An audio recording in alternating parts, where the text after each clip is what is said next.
track athlete who is a triple jumper, pole vaulter, long jumper, or any kind of a jumping event, or someone who is even a runner and is experiencing knee pain.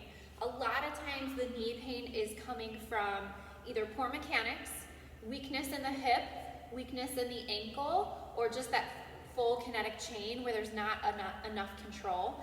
And those movements require the ability to be springy, so have that agility to actually jump, so control from the ankle, and then when you land, the control in the knee and the hip to guide the lowering of the body. So if we jump and we land and our knees collapse, our hips collapse, our ankle collapse, and we have no control, then a lot of times the knee, because it's between the ankle and the hip, is the weakest link, and people will end up with jumper's knee or IT band issues down the side here because of the poor mechanics of the load and the land.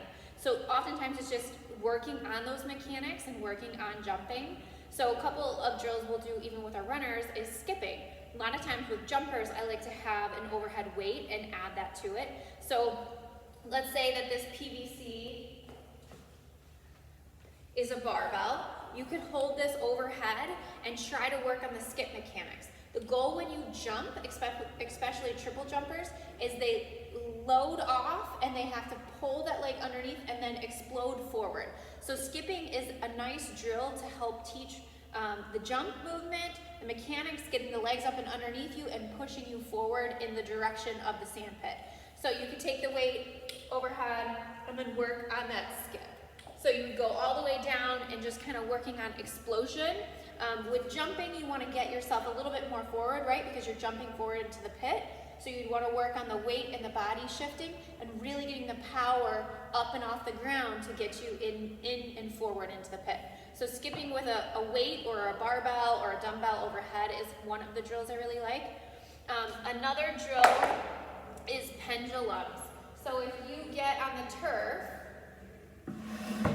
you have one leg forward, one leg back. And you're going to go forward and back.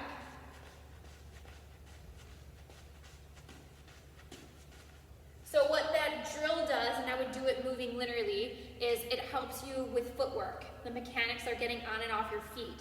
So quickly, that explosion, that bounding, that acceleration of quickness and control of the ankles.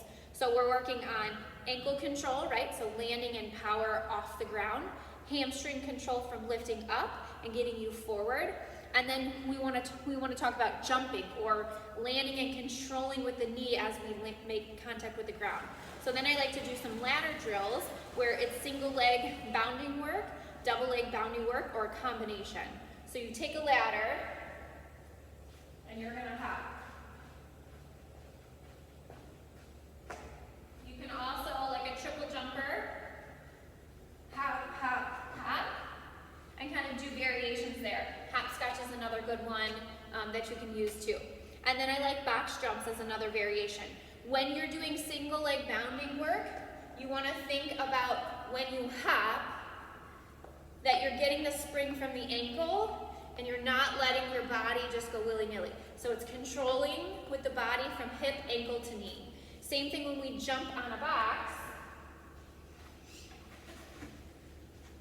So it's explosion, control from ankle to knee, soft land. Same thing when we jump down. It's a jump and a control. Now you could do that and then turn it into a run, or land like a triple jumper, hop again, and then hop forward. So land, land, control. So those are some variations of some drills you can work on if you're experiencing knee pain and you're a jump athlete in track and field. And the goal is to really stabilize, work the agility, work the control of the land, and really retrain the body how to take that load.